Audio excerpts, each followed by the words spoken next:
Bueno, y recién hablábamos entonces de la valoración de lo subjetivo antes que lo objetivo, ¿no? Del sentimiento y la pasión antes que la razón. Otra característica es el gusto por los temas escabrosos, por lo misterioso, por lo sangriento, por aquello que está rodeado de misterio. Uno dice, pero ¿qué tiene esto de romántico? Todo tiene de romántico, ¿sí?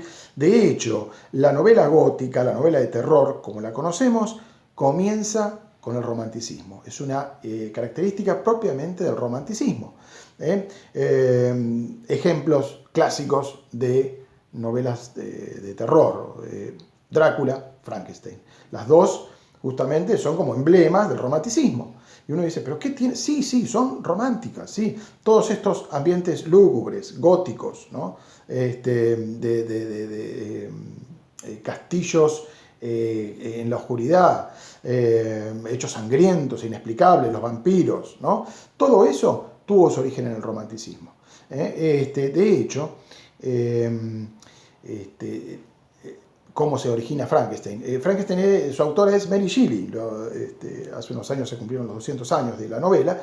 Mary Shelley, esposa de un poeta también romántico inglés, Shelley, y eran todo un grupo de amigos románticos, entre ellos estaba Lord Byron, por ejemplo, y en determinado momento Lord Byron los invita a todo este grupo de poetas y escritores románticos a una villa suya, una mansión que tenía en Suiza, a pasar ahí unos días.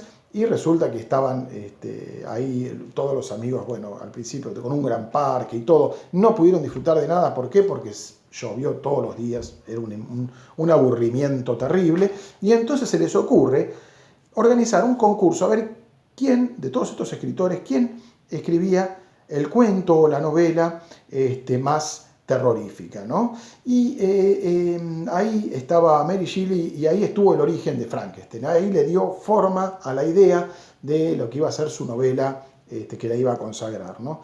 Y ahí también estaba un escritor también, ahora muy poco conocido, pero que en su momento escribió un cuento que fue El vampiro, se llamaba El vampiro, y que después iba a ser, ese cuento iba a influir sobre Bram Stoker, autor de Drácula, ¿no? El autor original del vampiro era Polidori, un escritor que no trascendió, pero sí después trascendió Drácula de Bram Stoker. Así que ahí un poco estuvo en esos días, en ese concurso, entre comillas, a ver, una competencia, a ver quién escribía algo más terrorífico, estuvo Frankenstein y Drácula dando vueltas.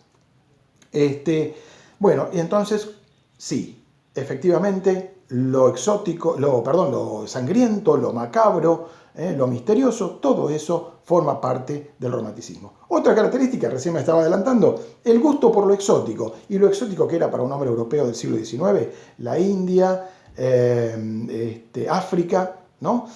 Lugares alejados, que muy pocos podían ir, algunos tenían dinero y viajaban ahí porque les encantaba. Es decir, la idea del romántico es estoy disconforme con la realidad que me rodea, soy una especie de adolescente eterno, y entonces me transporto a otras épocas y otros lugares. Es decir, voy a lugares que no conozco, que son exóticos para mí, que son alejados, y a épocas que tampoco conozco. Les gustaba mucho la Edad Media, por ejemplo, ¿no? El hecho de las princesas y los príncipes y demás, y los bosques y todo eso también es propio del romanticismo. Entonces, o me voy a otras épocas, o me voy también a otros lugares.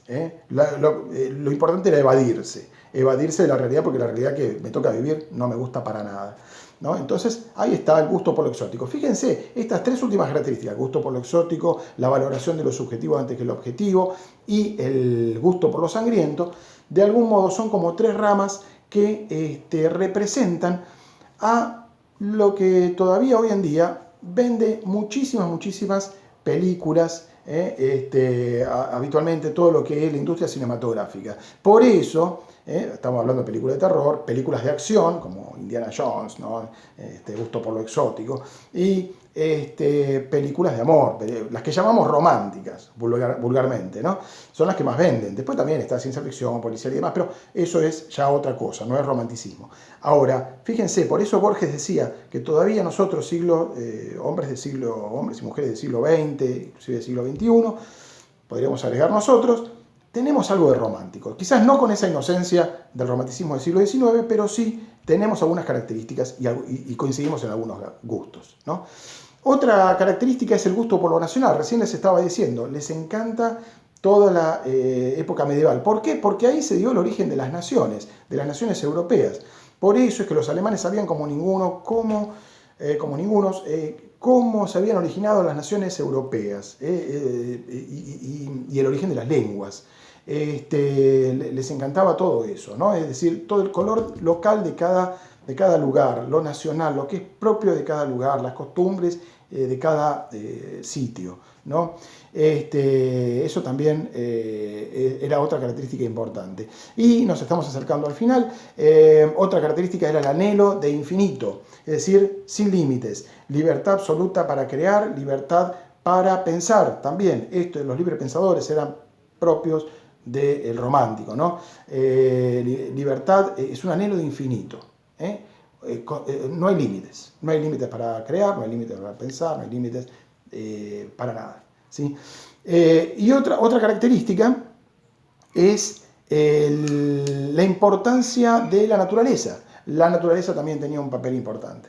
Típica escena del romanticismo, el hombre que está dispuesto a evitar el matrimonio no deseado con su amada, pero resulta que su amada está a punto de casarse con otro y él tiene que salir a impedir ese matrimonio. Y sale que es una noche tormentosa, tiene que atravesar una selva, atravesar un arroyo, llueve, cae trueno, centella, se le cae, el caballo se le desmaya, va corriendo, pero llegaba a tiempo y podía impedir en el último momento ese matrimonio indebido, ¿no? Bueno, eso es en el romanticismo. Ahora no, sabemos que no llega a tiempo, pero después se separan y no pasa nada, ¿no? Ahora es eso, pero en el romanticismo no.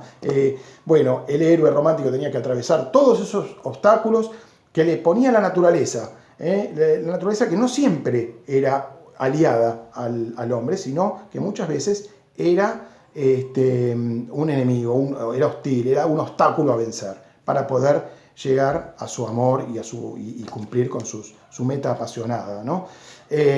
Bueno, creo que, nos está quedando una muy, muy, muy importante que la voy a contar en el próximo videíto.